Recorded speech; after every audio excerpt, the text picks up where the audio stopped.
All right, so welcome to the AVID, the Agent Visual Inspection Report disclosure. My name is Alex Alanis. I'm with OnPoint TC. Today is May the 4th. May the 4th be with you. I had to say it, of 2022.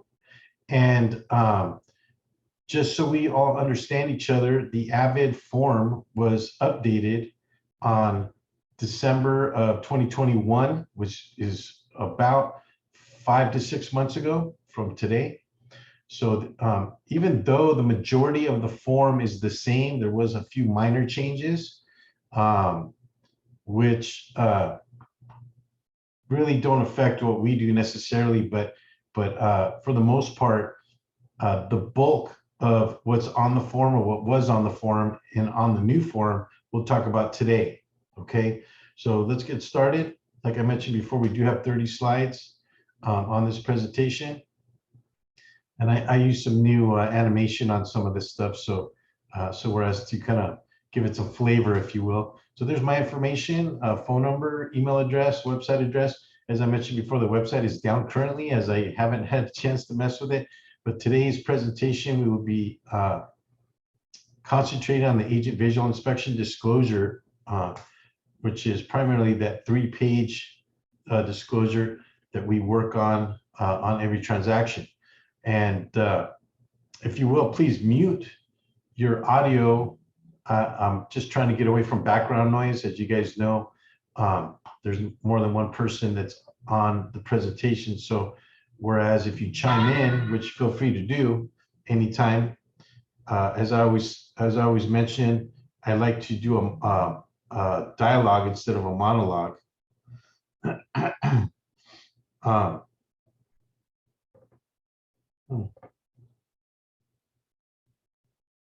Not sure what that is.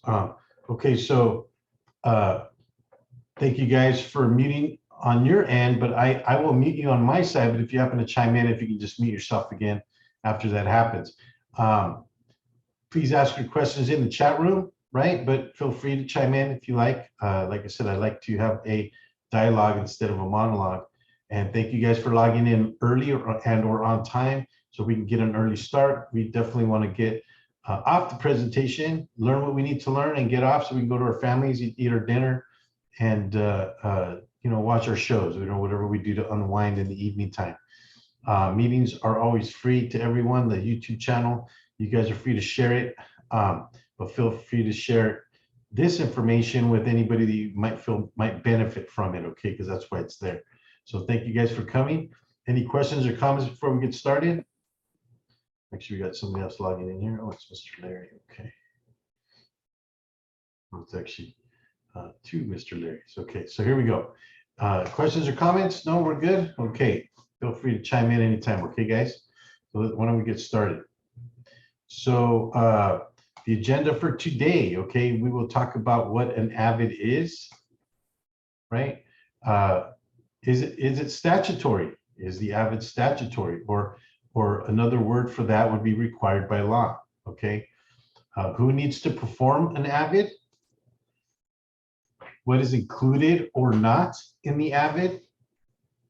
What are the loopholes in the AVID, which is actually fairly interesting, but you guys will be able to hopefully wrap your head around how that works. And I did some illustrations to try and point that out. On what are they required? What are the AVIDs required on? Right, and then I have some examples at the end. So that will be the agenda for today. Any questions or comments? All right, so here we go. So this is our introduction to the AVID, okay? Because a buyer is ultimately responsible for conducting their own due diligence, or caveat emptor, buyer beware, the Latin term that we learned, right? There's Celia. Let me admit her there real quick. All right, hello there. The caveat emptor, buyer beware, and also the as-is clause. On a purchase, there is much that can be missed that is not covered by the inspection type both performed and reported. So to kind of emphasize that sentence, okay, there are things that can be missed in an inspection report and a termite report, and or like a roofer report or a window report or sewer report, right? There are little things that aren't mentioned. For instance, a home inspection may not mention a nail in the wall. And I be honest with you, they might say something about it, right? This makes it necessary for the agents to fill that gap. There are limitations, however, and we will cover those in this presentation. So I've kind of already alluded to one of the reasons why the AVID even exists, and that's because we're closing the gap between some of the things that professionally are inspected, right? Because we're definitely not professional inspectors, but we're closing that gap of some of the little things that might exist that were not mentioned in some of the professional inspections. Any questions or comments on that? All right, so let's keep moving here. Okay, so that actually is the top of the agent visual inspection. You'll notice it's a California Civil Code 2079. And you don't need to remember that, as it is literally on top of every AVID form, okay? But you should at minimum be exposed to it. Okay, so let's go to topic number 1. What is an AVID? Okay, an agent visual inspection disclosure, or AVID, is exactly what the title represents. It is a visual inspection only. Agents should point out any items on a visual cursory inspection that can or appears to affect the value and desirability of the subject property. The text below is taken directly from the actual AVID form.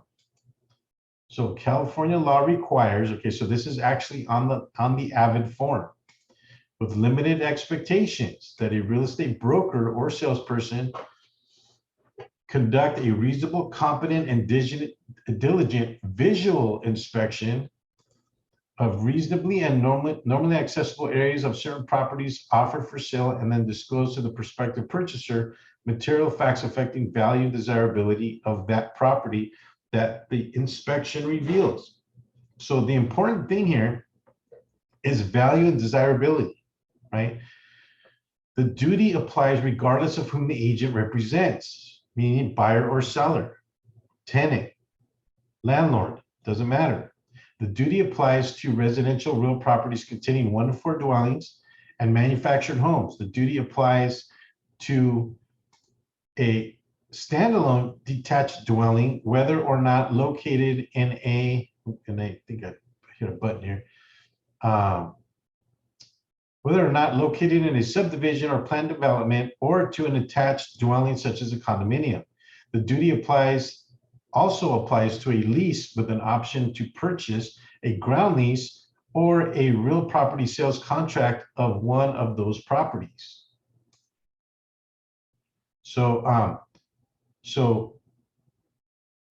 California Civil Code 2079 simply states that the agent has to do a visual inspection, and I put it in green there so you could see it, okay? So it could stick out. It's required on 1 to 4 family units, and it doesn't really matter what the kind of unit is. It could be a condo, it could be a PUD, it could be a single family, it could be 1 to 4, it could be 4 units, okay? So the word visual is the operative word. Any questions or comments on that slide? So now we're moving on to, is it statutory or required by law? And we kind of covered that a bit, but I just wanted to re-emphasize. Okay, so California Civil Code 2079, right? It is the duty of, and I'm taking this literally off the Civil Code. It is the duty of the real estate broker or salesperson licensed under Division 4, commencing with Section 10,000 of the Business and Professional Code, to a prospective buyer of single-family residential real property or manufactured home as defined under Section 18007 of the Health and Safety Code, to conduct a reasonably competent and diligent visual inspection of the property offered for sale, and to disclose to that prospective buyer all facts materially affecting the value of desirability of the property that an investigation would reveal. If that broker has a written contract with the seller to find or obtain a buyer, or is a broker who acts in cooperation with that broker to find and obtain a buyer. Okay, so that means that if you entered into an agreement with a seller, you have now also are required to do a visual inspection on the property under California Civil Code 2079. Does that make sense, guys? So to answer the question, yes, it is required by law, okay? Because I've had a lot of agents telling me, oh, our brokerage doesn't require it. Well, I don't care if your brokerage doesn't require it, the state of California does. And if you want to have a DRE compliant file, right, you should have 2 AVIDs, one from the seller, one from the selling agent and one from the listing agent to be compliant. So this answers the question. Hey guys, is an AVID required on my sale? The answer is yes, it is required by law. Any questions or comments? And I did highlight some things here. To disclose that prospective buyer all facts material affecting the value and desirability. So there's that verbiage again. Okay, value and desirability. Typically, we're pointing things out that are affecting the value negatively, because things that are nice, things that are put together, things that are finished nicely, there's no need to mention because that's normal. What's not normal is things that will negatively affect the property or affect the value in a downward, like in other words, the value is being affected negatively going down as opposed to up. Any questions or comments on that?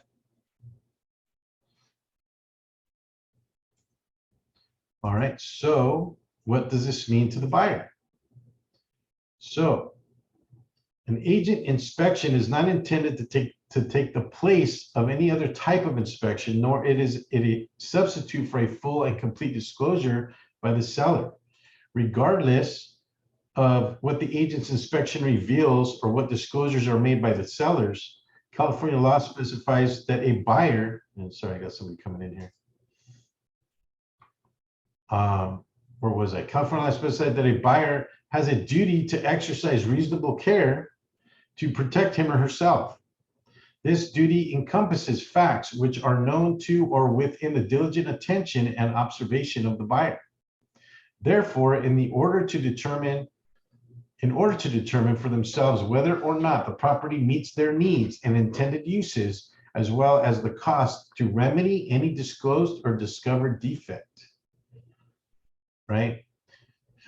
So the buyer should review any disclosures obtained from the seller, obtain advice about and inspections of the property from other appropriate professionals, and review any findings of those professionals with the persons who prepared them. If buyer fails to do so, buyer is acting against the advice of the broker. Now, the reason why this is in here, okay, is because first it's explaining that, number one, the agent visual inspection is required by law, okay, but that doesn't stop the buyer from doing their own inspections.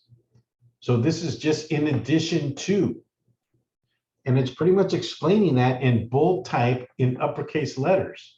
They're telling you, Mr. Buyer, this does not mean that this is taking place of any other inspection that you're doing on the property or you should be doing.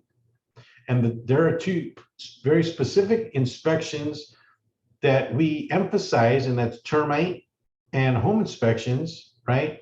Because if you don't do one, we require a waiver.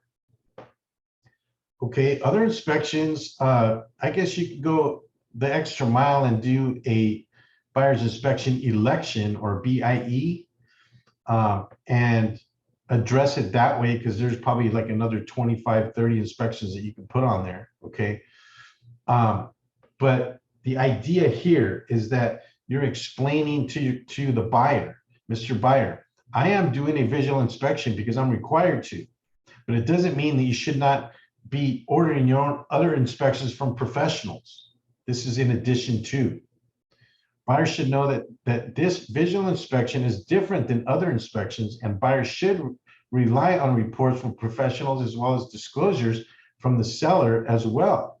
And that's pretty much what this section is talking about. Shouldn't ignore those things, or shouldn't think of it think of them as unnecessary or unimportant, just because the agent is doing a visual inspection. They are two different things. And that's something that we should be explaining to our clients in terms of, number one, what's required, and then number two, what you would recommend. And that goes along with everything that we talk about in the buyer's inspection advisory, as well as in the seller's advisory. So now we're talking to both clients, buyers and sellers. We're pretty much letting them know, Mr. Seller, you have to disclose things to the buyer. Mr. Buyer, you're going to get disclosures from the seller, okay? And you should rely on that information.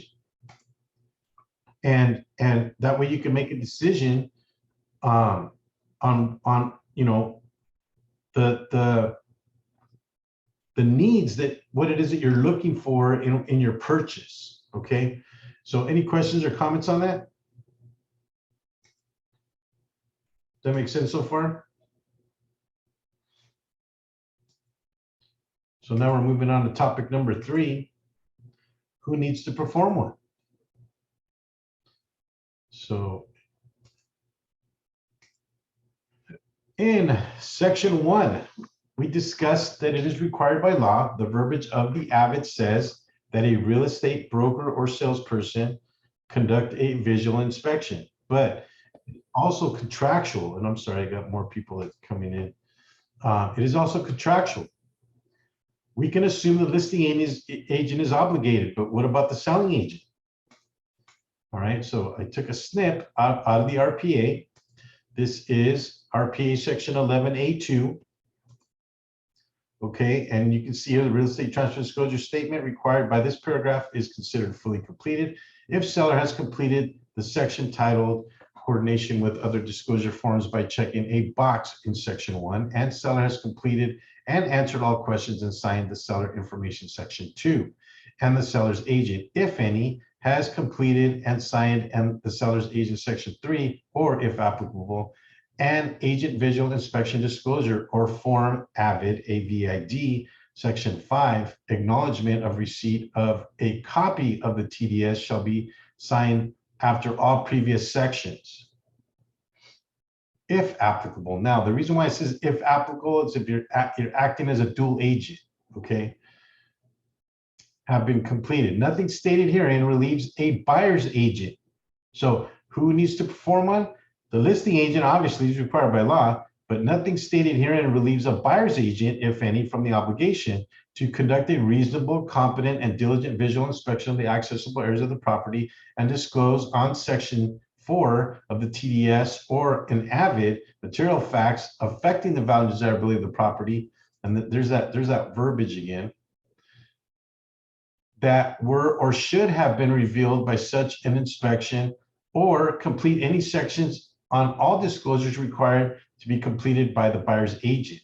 So in a nutshell, the first thing it's saying is that the agent visual inspection is referenced on the transfer disclosure statement or the TDS, okay? And it talks about sections 1, 2, and 3, 4, and section 5, all on page 3 of the TDS. And there we're going to reference whether or not we did an inspection or if we have additional comments. Now, I've had agents, and this is what it looks like. I've had agents very cleverly on the 3rd section there, it says agent notes the following items. And they put on there, buyer is advised to do their own inspection on the property, okay? Well, that's been told to the buyer numerous times in the contract, in the buyer's inspection advisory, on the AVID itself, and in other areas, and the seller as well, okay? So saying that is a redundancy, and it does not meet the requirement of California Civil Code 2079.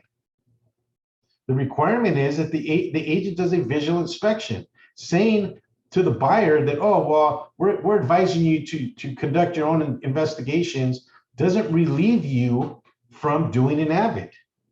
Because I see it a lot. I see it a lot of times, okay? So that was kind of a mouthful, RPA 11A2, but the gist of this slide is that the buyer's agent is not relieved from doing it either. Both the listing agent and the buyer's agent need to perform one. So that answers the question, who needs to perform one? Both agents, listing agent, selling agent. There's no way around it, okay? Except for a few things, and we'll talk about that, and we'll make sense of it. Any questions or comments? Okay, so let's keep moving. So actually what you're seeing here, and I know it's in section 3, right? Seller's agent has completed and signed the seller's agent section. This section actually appears twice, one for the listing agent and then one for the selling agent on the TDS. And most of you are familiar with this, but this is a transfer disclosure statement.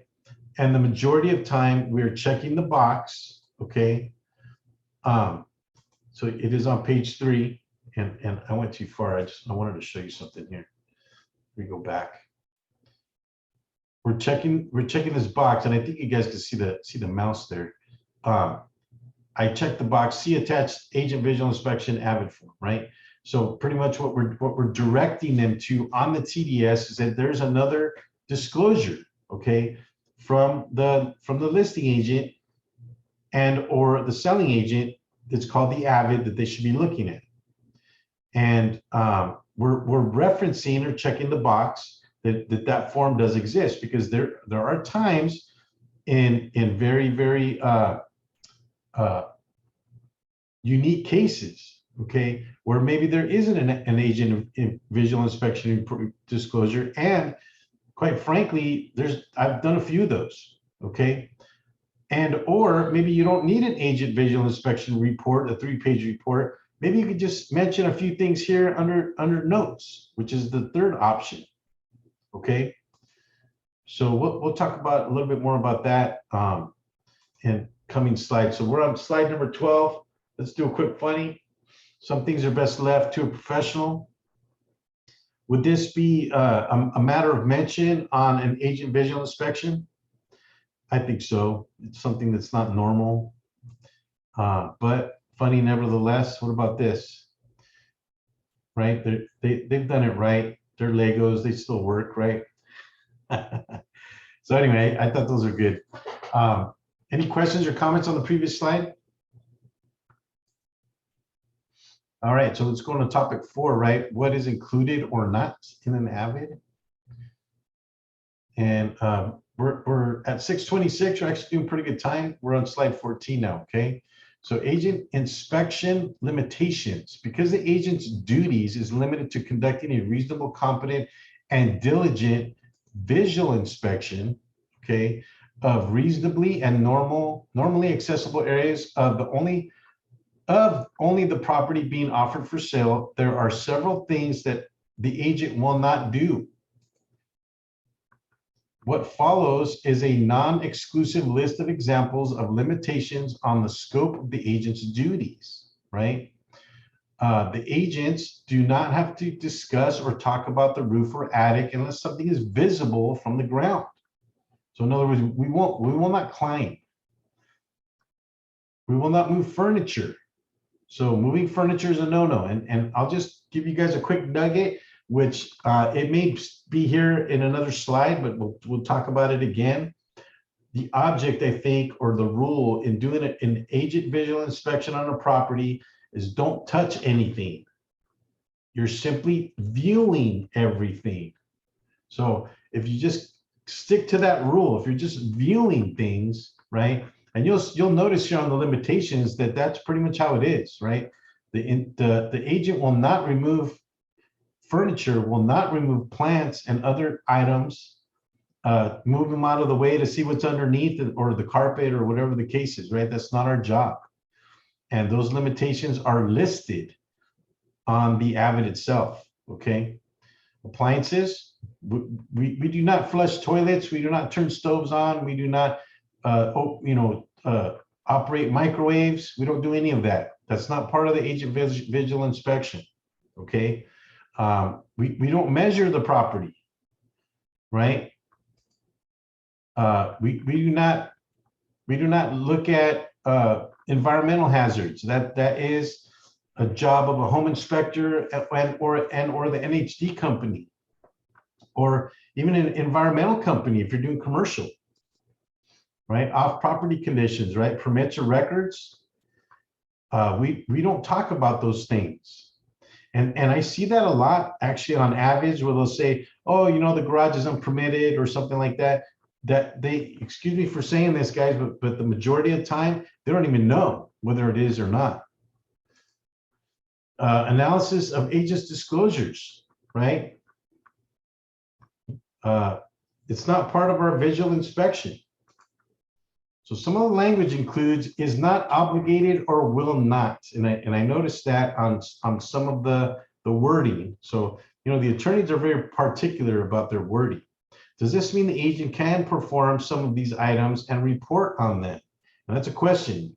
Does it mean, because they're pretty much telling us that we don't climb, we don't move furniture, we don't move plants, we don't operate appliances, we don't measure. Does that mean that we can't? We can't do that? Anybody? No, it doesn't mean you can't. You can do it, but liability goes along with it. The only non-agent in the room. Thank you, Larry. Okay, so yeah, Larry, I would agree. Okay, yeah, it doesn't mean that you can't. Now the question is, should you? No. Should you be doing those things?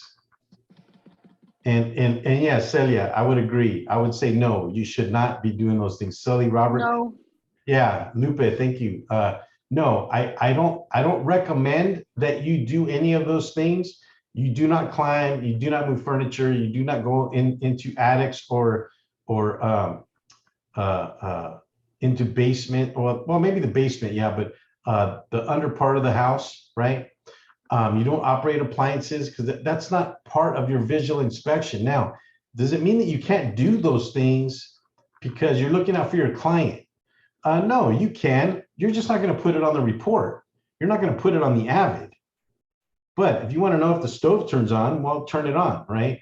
You're now acting in a different capacity. But understand that there is a separation between what you're doing on the AVID and what you're doing as just an individual person standing in the home. Okay. So any questions or comments on that? Sorry, I'm getting somebody else coming in here. Sully and Robert.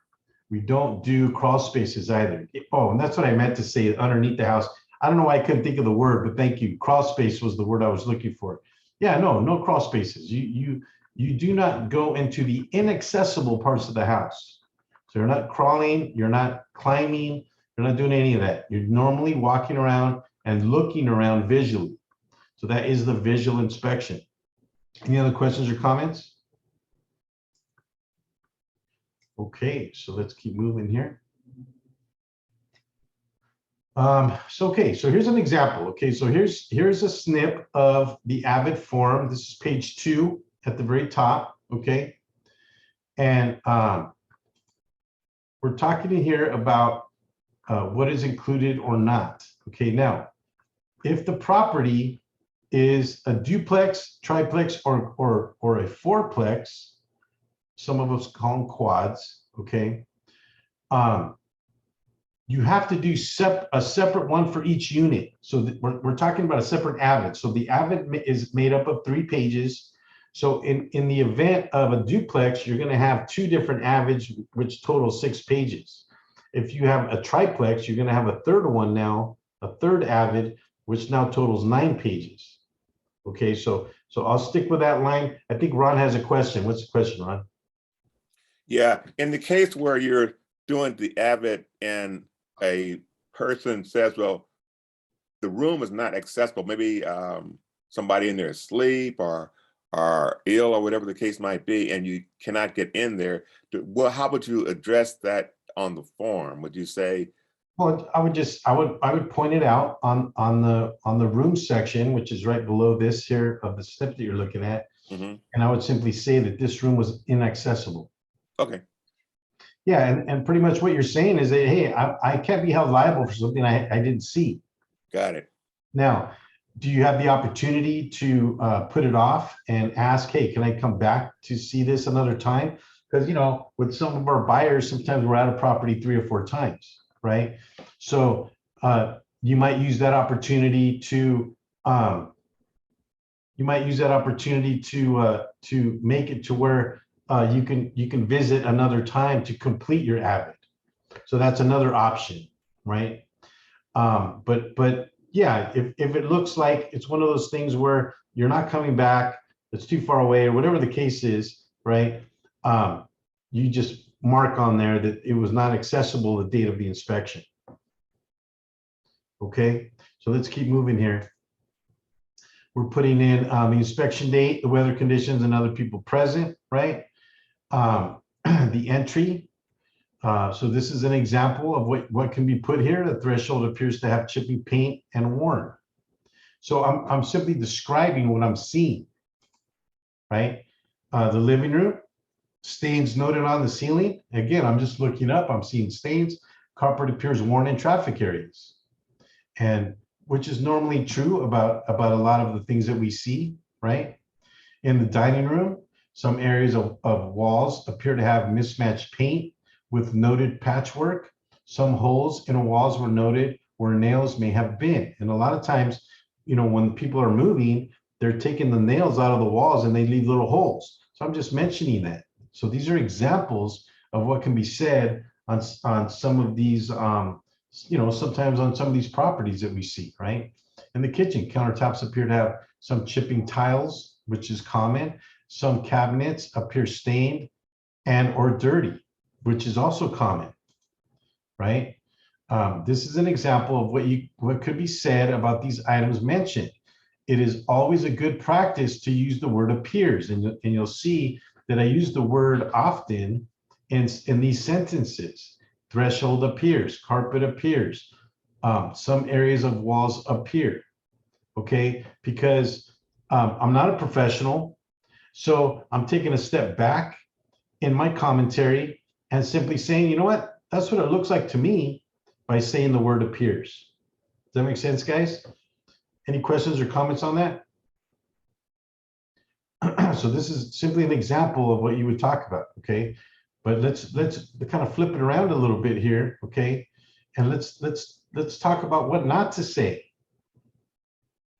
Okay, so this is what not to say. What you shouldn't include in an AVID, okay? How about this? Nothing to report. If there's nothing to report, just leave it blank. In my never to be humble opinion and recommendation. If there's nothing to report, just leave it blank, right? Carpet underneath furniture appears new. Well, how does the agent know that? He must have moved the furniture, right? And we, as we discussed earlier, okay, we don't move furniture, we don't move plants, we don't move appliances and things like that, okay? New wood flooring, things that are not affecting the value and desirability of the property shouldn't necessarily be talked about. So new wood flooring, also recommended that you need to talk about, right? Area for microwave, measure small. So we talked about measuring things. We don't measure, right? So visually, you might be able to look at something and go, oh, you know what, that looks a little small, okay? So we wouldn't use the word measures in this example, okay? And then this is the big no-no, and I see this a lot. Unpermitted addition to kitchen of a sunroom. And it's because the agent happens to know about it, but it's not part of his visual inspection. Remember, if you make a comment like that, you've now made yourself a city official who is responsible for permits. And that's not your capacity as an agent. You're visually inspecting something. Okay? Unpermitted addition to a kitchen in a sunroom is not something we talk about. Mr. Larry. Yeah, I have a question for you in this area. If you notice that and it doesn't look like it's part of the structure itself from its origination time or year built, wouldn't you just add that you'd have a qualified inspector, and or you'd recommend in the case of this that in addition, it is recommended the buyer find out if property is up to snuff for inspections to Well, get permits or different things for the proper authorized person actually, or contractor? that's already being said in the buyer's inspection advisory, and it's also being said here. We actually had a slide that mentioned that that the buyer needs to get their own professional inspections, right? But Larry, you said it in your question at the very beginning. You described it. It looks like it's not, built to code or whatever the case is. But see, we're just not going to say that. The wording here is the important thing. Okay, unpermitted addition to kitchen of a sunroom. You're making a statement, and this is why you shouldn't write that. What you could write is the sunroom appears to be depreciated in condition and possibly, in other words, there's something wrong with it that you're looking at, and you kind of know when you're looking at it that it's not right. Something's not right. So you're simply describing it. But what I'm not going to do is I'm not going to say it's unpermitted addition, because now I've made a statement. So visually I can explain, and actually that's what you did when you first started describing it, right? If you remember your question, when you started describing it, you can say that. You can say that. You can say the sunroom flooring appears off, and some of the wood planks, don't look straight, right? But I'm not saying it's unpermitted.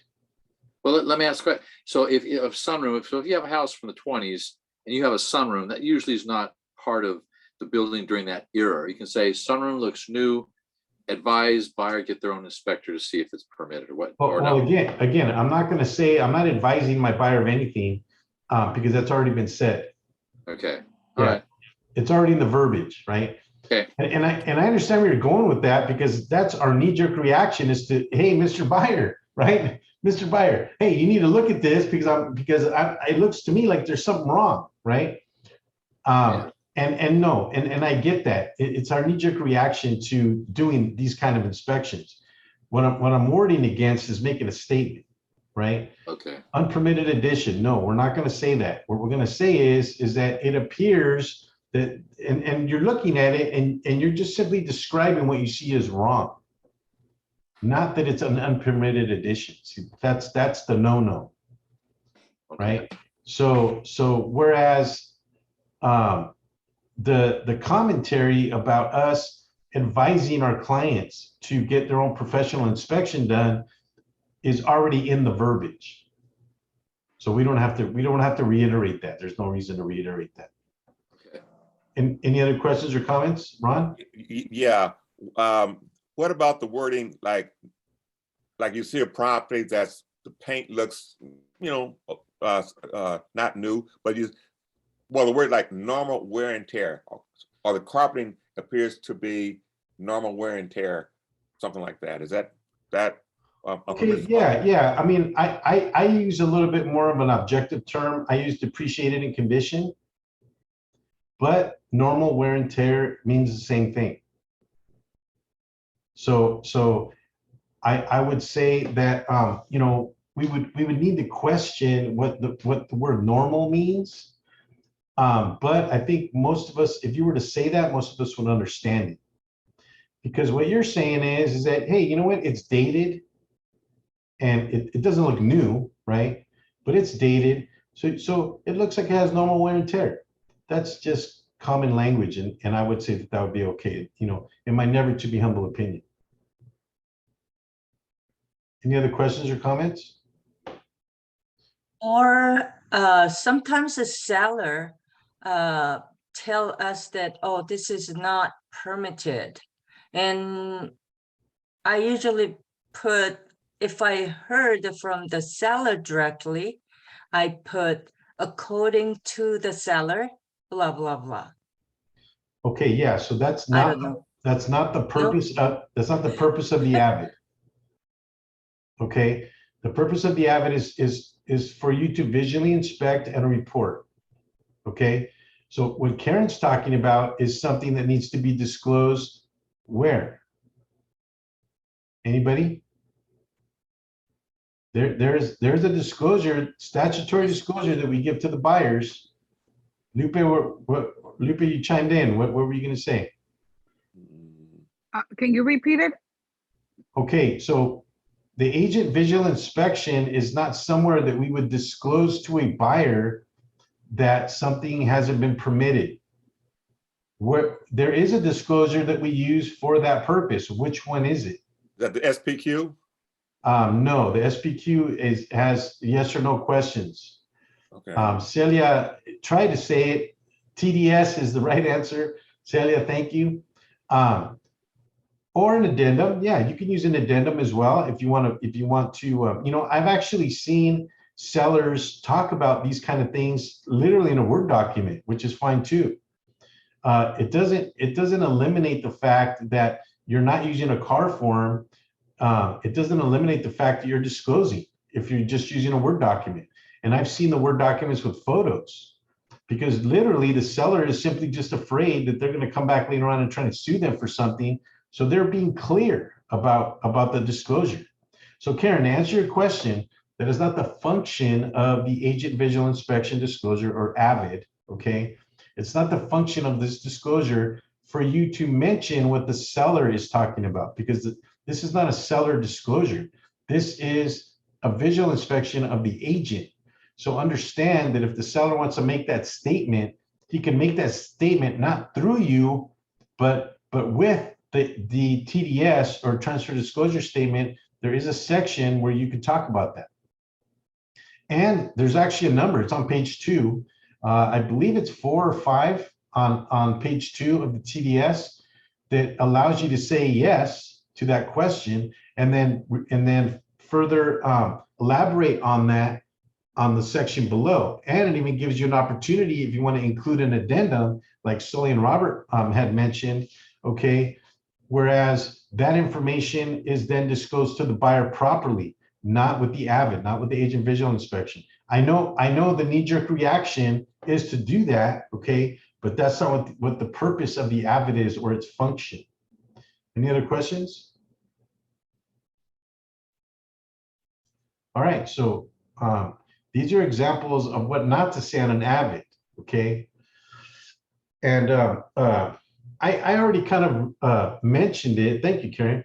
I thank you for the question. We already kind of went over the reasons, but you guys can tell me why we don't make an inference as to carpet underneath furniture appears new, or the area for the microwave measures small, because I've actually taken these terms directly off of AVIDs from agents, just so you guys know, okay? And every single one of these examples is either unnecessary or incorrect. But what's important is you guys understand why. So could someone tell me why the carpet underneath furniture appears new? Why is that not correct? Karen? You're not the inspector. You're just giving them a visual inspection, not underneath or. You're not a carpet person. Okay, Karen, I think you actually logged in a little bit late. You missed the slide, I think. I'm not sure, maybe you did or didn't. That in the agent visual inspection, we do not move furniture. So to know that the carpet underneath the furniture appears new, we would have to have moved that furniture, right? So what about area for microwave appears small? Or actually, I didn't even use the word appears, and that was on purpose. Area for microwave measures small. What would be the reason why that is incorrect? Anybody? Because you don't measure. Exactly, we don't measure. Anything. That was one of the things on what agents don't do, right? But would this be correct? If I change it just by one word, area for a microwave appears small because we can visually see that, hey, oh wow, you know, that little space looks a little small for a microwave, right? That would be right, a correct way of putting it. But when I put the word measures in there, agents don't measure anything, right? And then we talked about the unpermitted additions. So whereas that's a no-no on an AVID. What do you say, Ron? Would you have to even comment? I mean, they have different size microwaves. I mean, yes, some small, some large, whatever. So would you even have to comment and say anything like that? It appears small or it doesn't appear, it doesn't matter. I mean, there's different sizes of microwaves. Well, it's a good point. So Ron, at the end of the day, right? And this goes for everybody, okay? When you're walking around the house, you're gonna get a general feeling of wrong and right. So if you look at it and you go, oh yeah, a small microwave will fit in there, then there's no need to mention it. But the operative word here that I'm trying to illustrate is measures, right? Agents don't measure anything, but if you feel and visually see something that doesn't look right, or just to be clinical and accurate, anything that affects the value and desirability of the property, it needs to be mentioned, right? And typically, these are things that, like we talked about, are depreciated in condition, are damaged, are unfinished, things that would affect the value. In other words, it's going to cost money now to fix. And these are things that usually what I do, and we'll get into this in a second. I probably shouldn't mention it until I get there. But I go around visually taking notes of these things and then commenting it on this report. But the important thing is that these are examples of what not to do or say, right? If there's nothing to report, don't report it. We're not moving furniture, right? We're not commenting on new things on the property because that's not necessarily affecting the value negatively or the desirability negatively, right? We're not measuring anything, and we're certainly not inspector, or we're not city officials with the ability to know whether or not something's permitted or not. That's not the function of this disclosure. Any other questions or comments? Okay, so let's keep moving.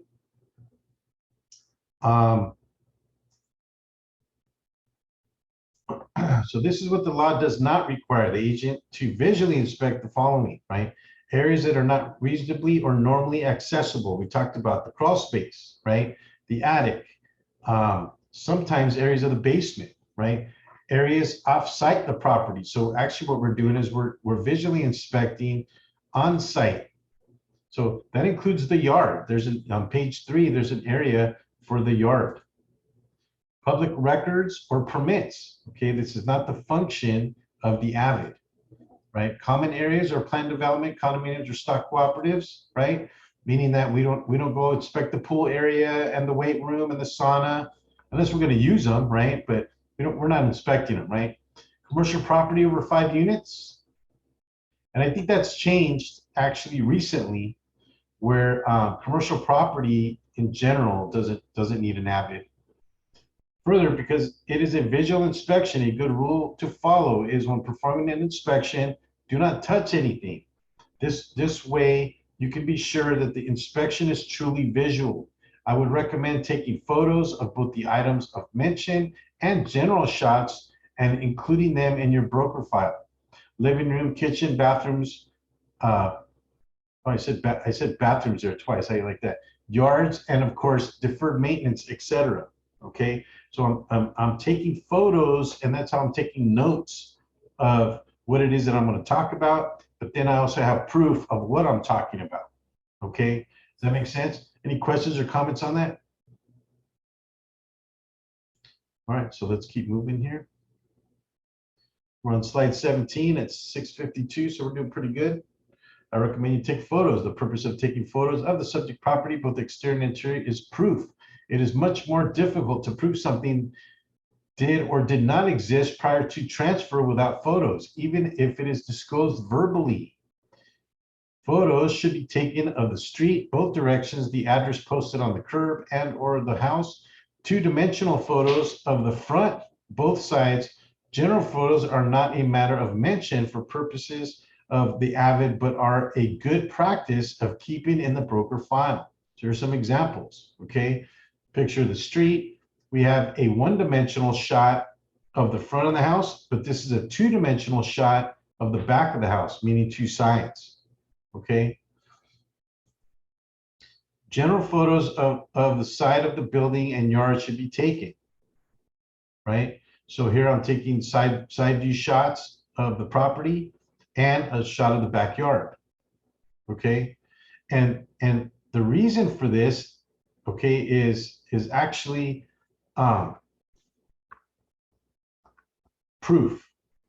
Now, this particular file, the house that you're looking at, okay, when the buyer took possession of the property, they came, and I don't know if you can see it, but on the very bottom picture on the right, there's a swing set there.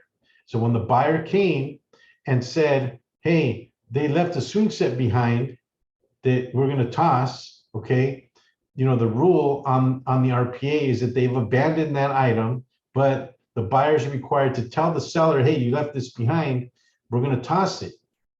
And sometimes the sellers say, oh, no, don't toss it. You know, we'll come pick it up. You're supposed to give them time to do that. Okay. But what happened is that they started arguing about the fact that it was even there. So I sent them a picture and I actually blew it up. Okay.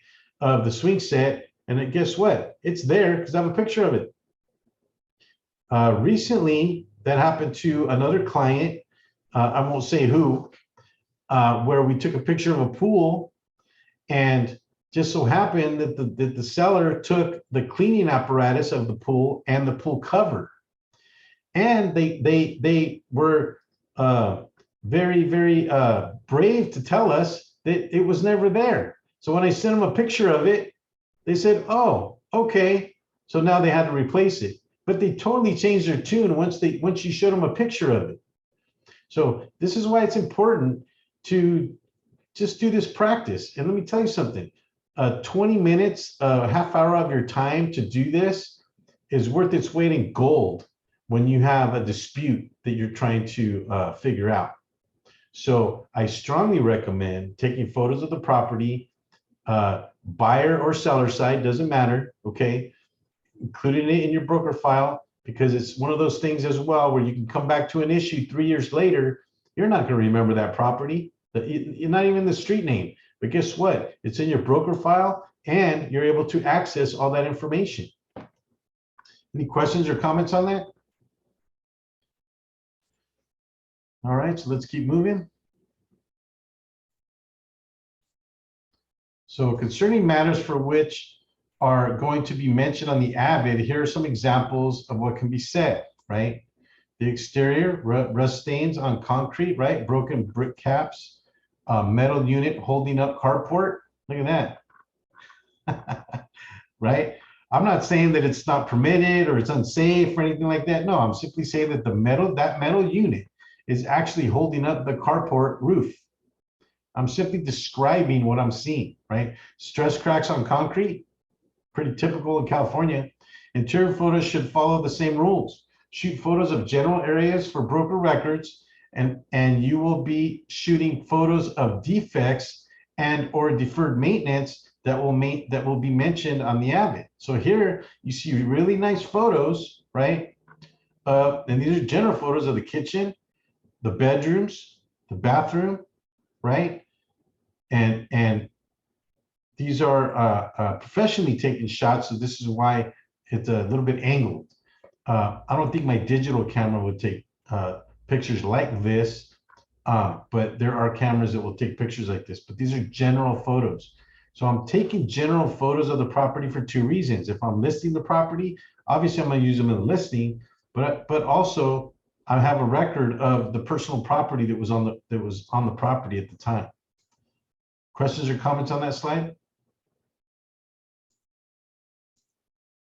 Examples of defects or deferred maintenance that will be mentioned on the AVID. Okay, so here I'm talking about broken drywall. I'm talking about peeling ceiling, right? Cracked tile, right? Now for items of broker record as well, photos of the furnace, heater, and water heater, and smoke and carbon monoxide detectors should also be taken, right?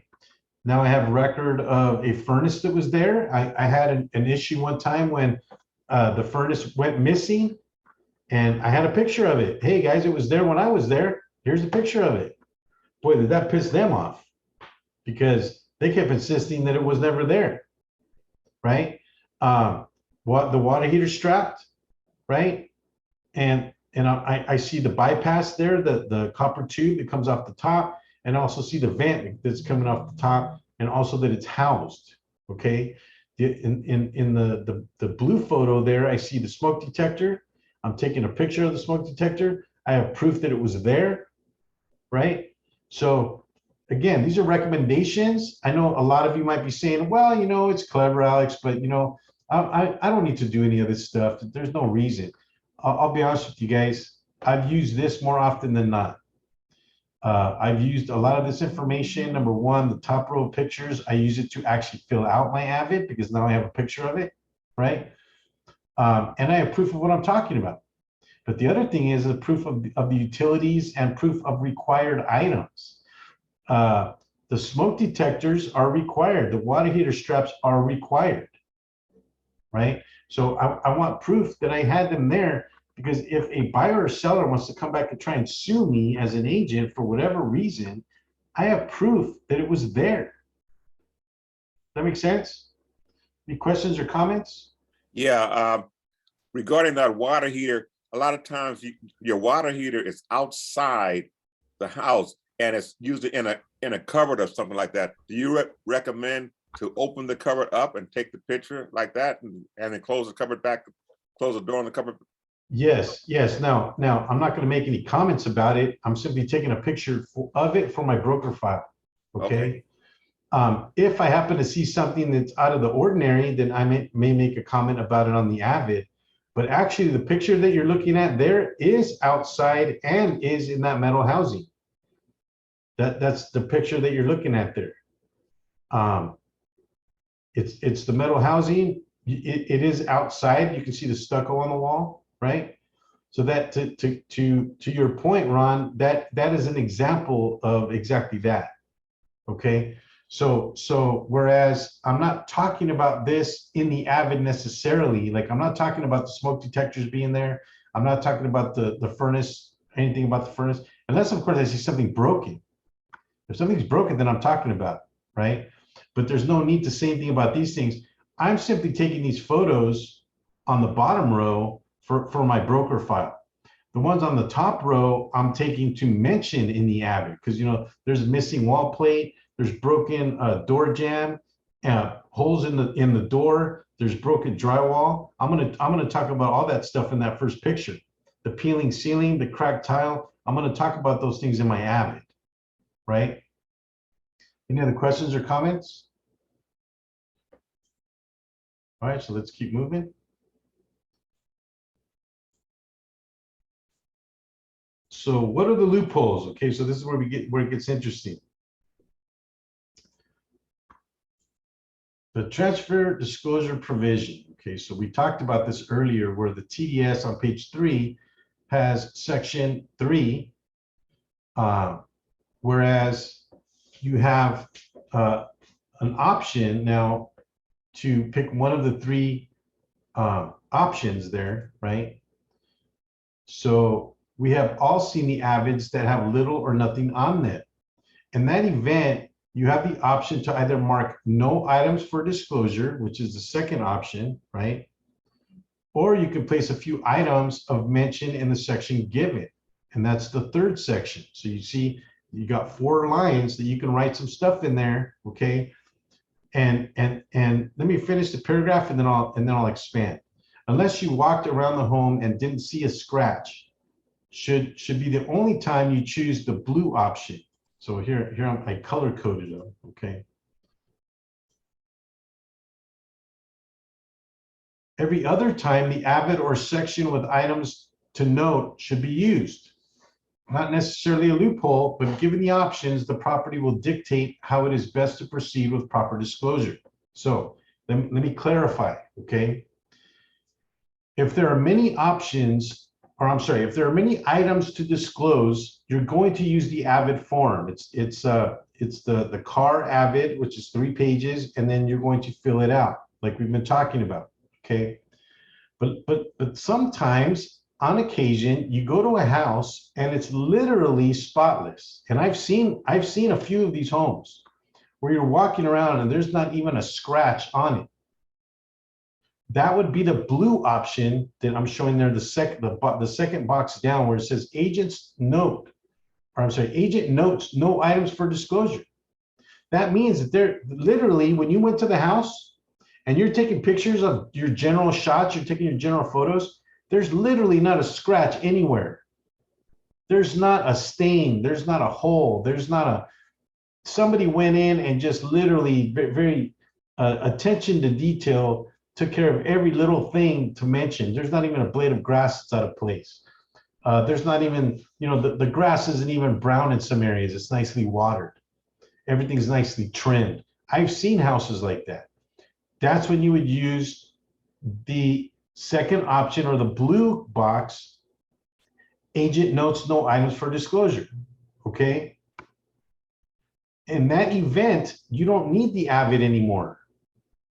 But I know that we just went over the state law and all this other stuff, okay, where you have to do an AVID, okay? But that doesn't mean that if there's nothing to talk about, that you're still going to include it, because you're literally making a statement. There's no items to disclose. There's nothing there. It happens. Not often, but it happens, okay? But let's just say, let's take that beautiful house, right? And it looks like Karen's a backdrop there, right? That there's not a scratch on this place, right? But there might be, when you get up close, there might be a few little blemishes, if you will. Let's say there's a little crack in the tile. There happens to be, maybe you go into the bathroom and sometimes the mirrors, they start to do weird things, and you can kind of see the mirrors kind of messed up in the back. And there might be like a little stain, let's say in the shower, right? There's a little stain in there. But it's not enough to fill out an AVID form. Let's just say there's 4 little things that you're going to mention. You would use the third option here where it says agent notes the following items. So now these 4 lines become your area of disclosure. In other words, this is where you're going to point that out. Because there's only 4 things to mention and they're very small, that's where you would put it. And then you don't have to do an AVID. But the majority of time, there's so much to talk about and there's so much to discuss that you're going to use the AVID form for that reason. So just so you understand, I know I'm calling it a loophole, but the only reason I'm saying that is because agents absolutely hate to do AVIDs. I know that because I talk to agents all the time, and they either hire me to do it for them, or they need help doing it, or they just absolutely refuse to do it. Oh, my broker doesn't require it. Mr. Agent, I'm sorry to tell you, but please take a look at California Civil Code 2079, and then you get back to me. I would say 100% of the time, those agents that I tell that to will give me an AVID a couple days later. Mr. Ron? Yeah, I have a property that I did an AVID on, and it's tenant occupied property, and the tenants actually converted the dining area. They made it into a bedroom, a makeshift bedroom, but it's not a bedroom. But they have a bed in there and the whole bed, and they use it as sleeping quarters. How would you disclose that? Or Well, are you talking about just the furniture, or they actually built something? no, they kind of put a makeshift wall, like a rug or sheets or whatever they have across the area there, and they put a bed in there. I think it was a twin bed and stuff like that, So and they made it into a sleeping quarters.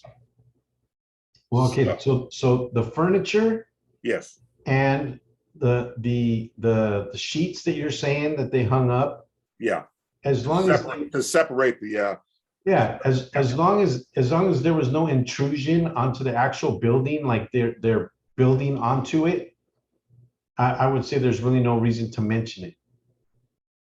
Because how it's not really affecting the value and desirability of the home. Okay.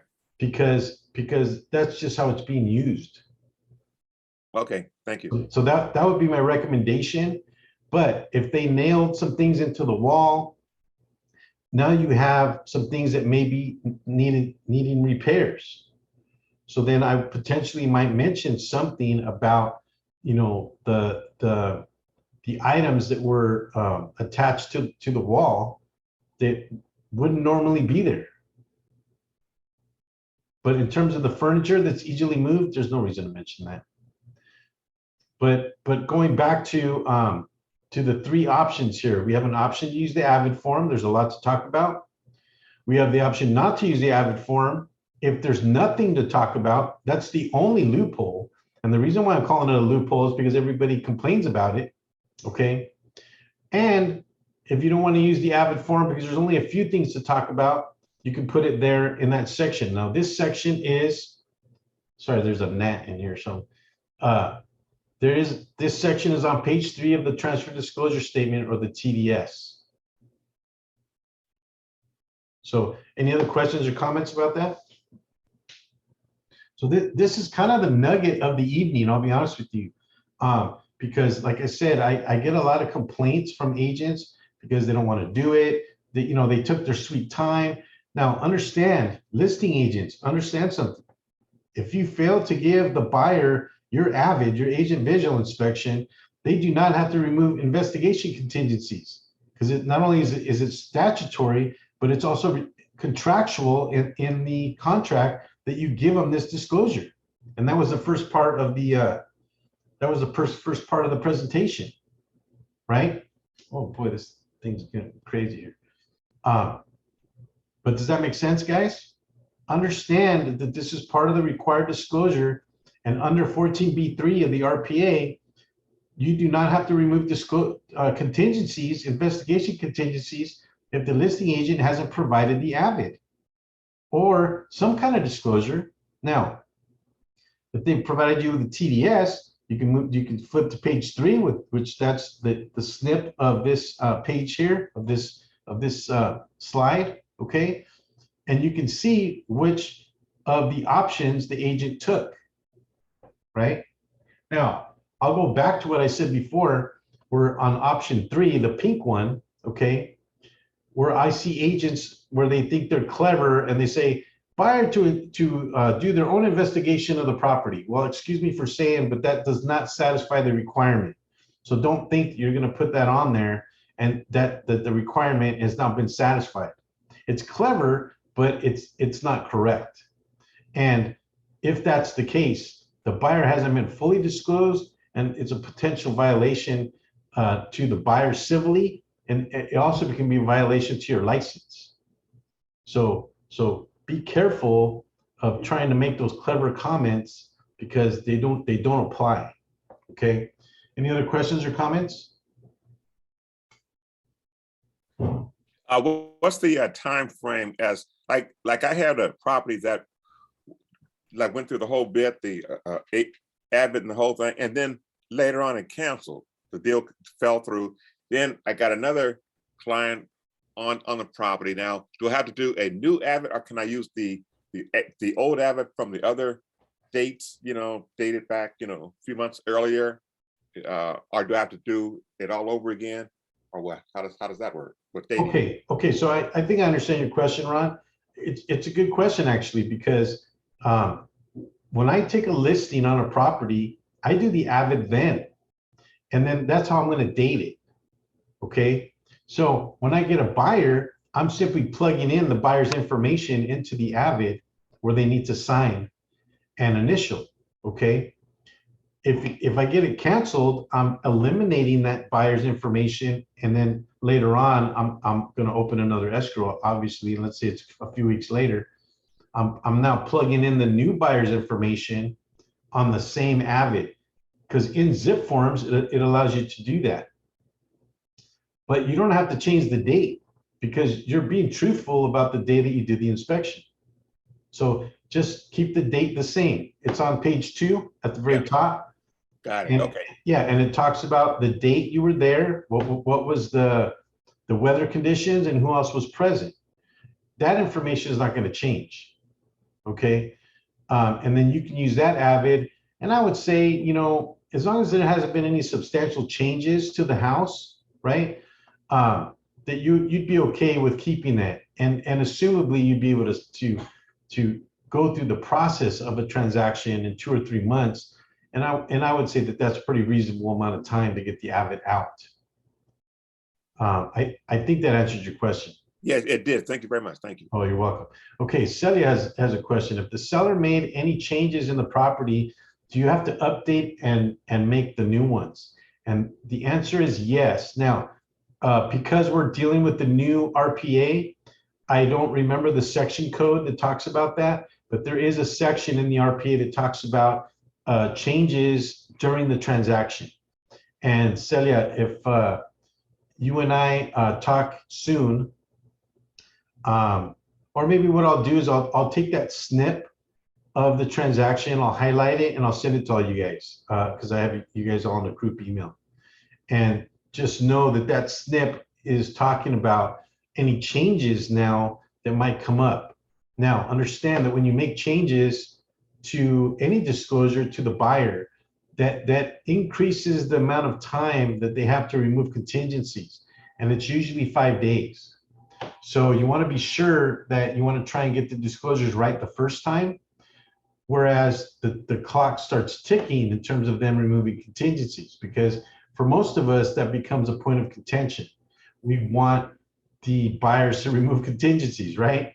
So it's one of those things where, you know, you don't want to be caught in a position where things change and then you have to disclose differently and additionally, and just remember that it increases the time.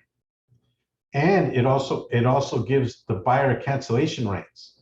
Let's say, you know, to Celia's point, let's say they've already removed contingencies and there's been a change. Guess what? When you give them that new disclosure of those changes, it opens up that contingency again so they can cancel if they don't like what changed. So understand that that's a provision in the RPA that applies to you know, it's a sensitive area. It applies to what we do when we're removing contingencies. So, you know, again, it's important to get it right the first time, if possible. So good question, though, really good question. I hope that answered the question.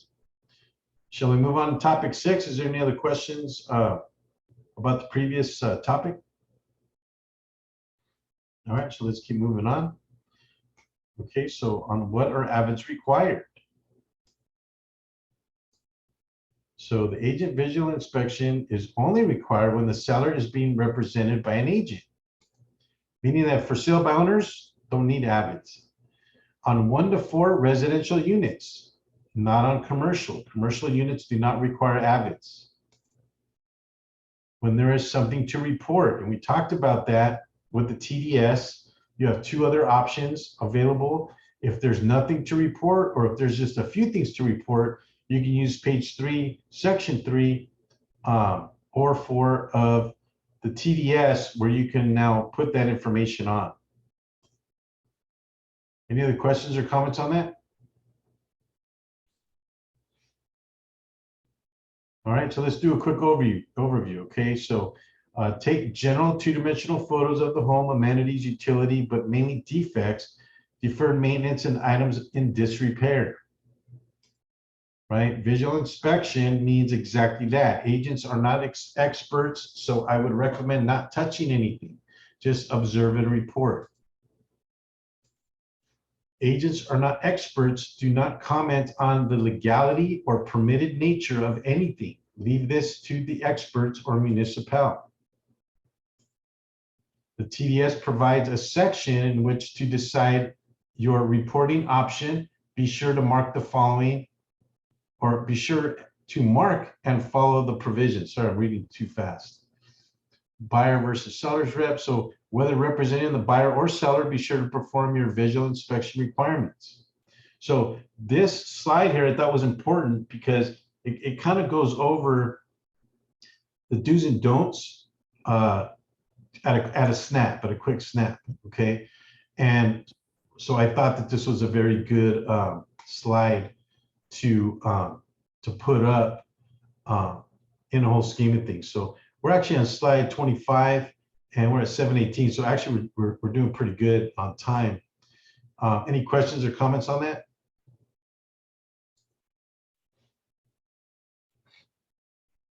Oh, okay. Yeah. So I did put a nugget in here. Okay. So here we go. I know some of you enjoy these. Some years ago, I attended an agent gathering when an attorney was going or doing a presentation. He mentioned a case whereas an agent was sued because they had mentioned some things they were not supposed to, as discussed earlier. He mentioned that nowhere on the AVID or other disclosure does it mention that the agent does not know the cause of the item mentioned or its remedy. He recommended putting this comment on your AVID for further protection of your limitations. I would recommend it whether representing buyer or seller side. Okay, so anybody who has worked with me knows that I put this comment in the AVID, but just a quick explanation of this. So yeah, I was at a seminar where there's an attorney talking, and it coached me to read the AVID form, and nowhere on the AVID, and you would think that the attorneys at CAR would have picked up on this, but they didn't, because now the updated AVID, which is December of 2021, they still haven't put this on there, okay? And that is that you do not know the cause of what it is that you're talking about or its remedy, because the agent that was being sued was being asked those questions. They were hey, how did that happen? Well, how does the agent know how it happened? Or Mr. Agent, how do you fix that? Neither of those questions are privy to us as real estate agents. So the funny thing about it is the agent lost, and I really do think it's because the judge just really didn't know what it is that we're talking about. So to alleviate that, okay, the section used here was the last other section on page 3 of the AVID. So you see where it says other, okay? And I put this comment, and again, anyone who has used me as a transaction coordinator and or a compliance officer sees that I put this comment in the very last other section on page 3, okay? And this is how it reads. Agent has attempted to point out any possible defects observable on a cursory inspection as stated by the inspection type requirements. Agent does not know the cause of the items mentioned or their remedy. So you're pretty much telling them ahead of time, I don't know the cause or the remedy. Buyer's advised to seek any remedy with the appropriate professional, which we're simply reiterating, okay, but necessary in this comment.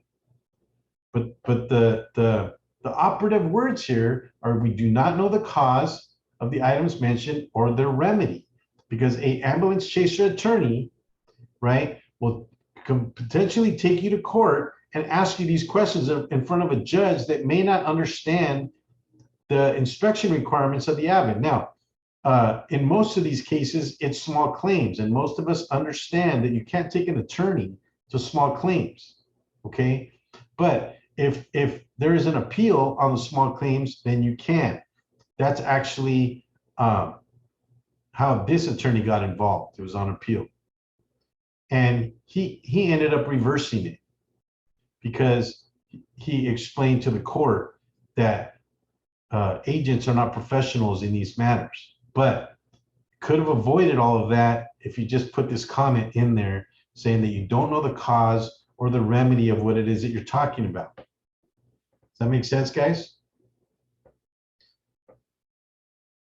Any questions or comments on that?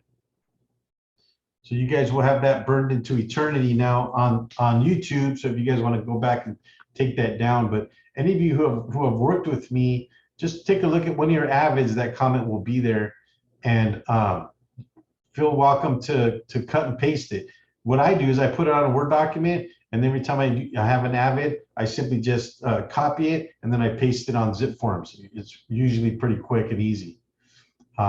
So that's the nugget for the day. So let's do final thoughts. In closing, we can see that the AVID is a required disclosure regardless of whom you represent, with some limitations. It is statutory as well as contractual, as seen in both civil code along with the new RPA. I would recommend that you take photos of what you are commenting on and include those photos in your broker file. This way, there is no confusion as to what is mentioned. A visual record will never hurt. I would recommend that you perform an AVID as soon as physically possible, as there may be something that your client was not aware of or simply disapproves of. It is always best to address these issues up front prior to removing contingencies.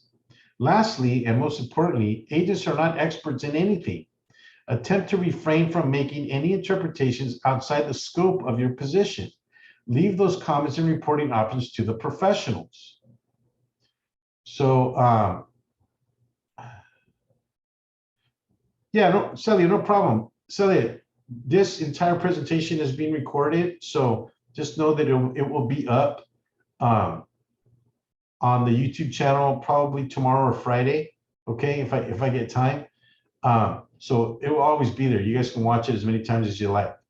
I really like this presentation mainly because it's a new one. You know, this isn't one that I did 4 years ago. It's one that I probably did more like 6 months ago, but a lot of new things. There's some new graphics.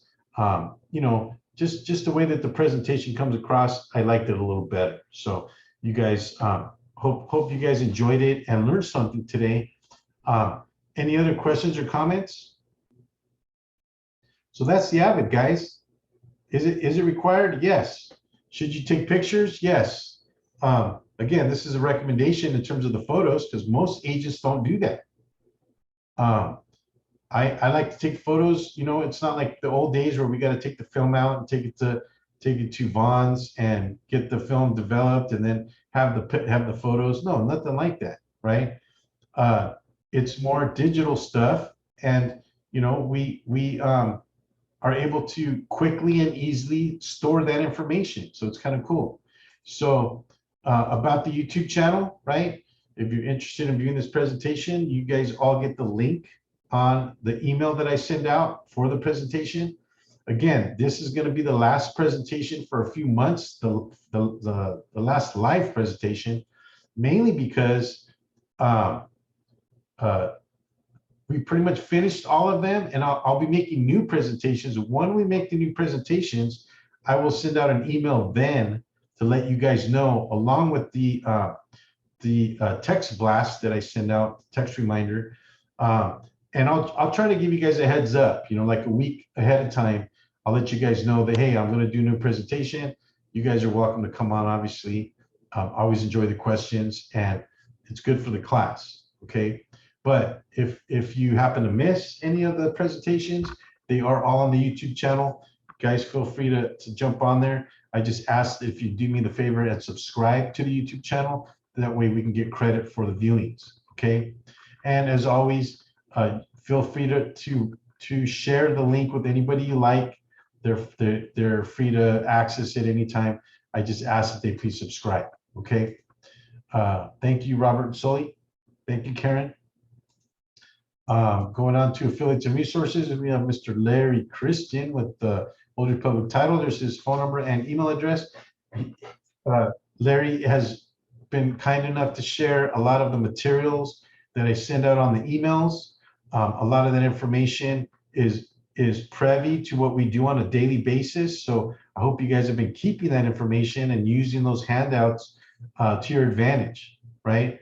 Thank you, Victoria. Appreciate that. So feel free to give Larry a call. He's usually on with us religiously. So thank you, Larry, for your support. But Larry also is available for title questions, as that is his forte. Okay. Then we have Liz Montes with ERAS Mortgage. If you guys need approval for anything, feel free to give Liz a call. Long time in the business, broker, and they just opened a licensed escrow company, which is Greenlee Settlement Services, which used to be a DRE escrow, but yesterday became a licensed escrow. So you guys might be seeing some emails coming over for that escrow company Greenleaf Settlement Services, Inc. is now the new company name, right? But same company name, but just Inc. at the end, right? So then there's Mr. David Plummer. I do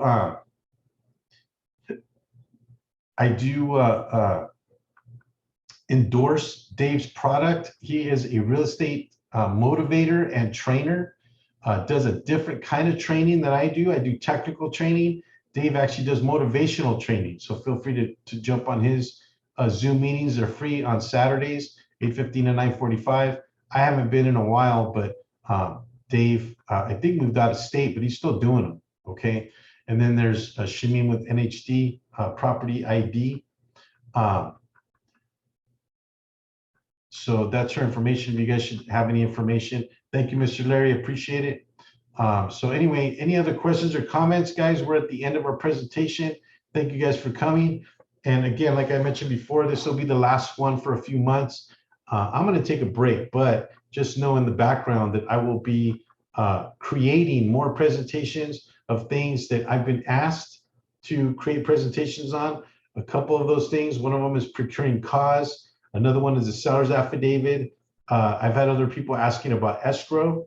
And so I will be working on those presentations and others in the coming months. And I'll let you guys know by email and also by text when I'll be doing those live so we can get those up on the channel.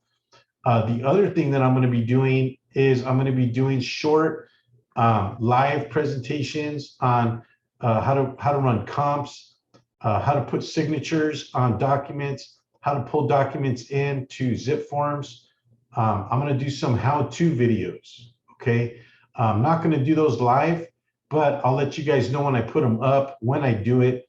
They'll probably be 10-15 minutes each, so not very long. But in terms of a lot of your questions, I decided to do that because I get a lot of questions on how to do those things.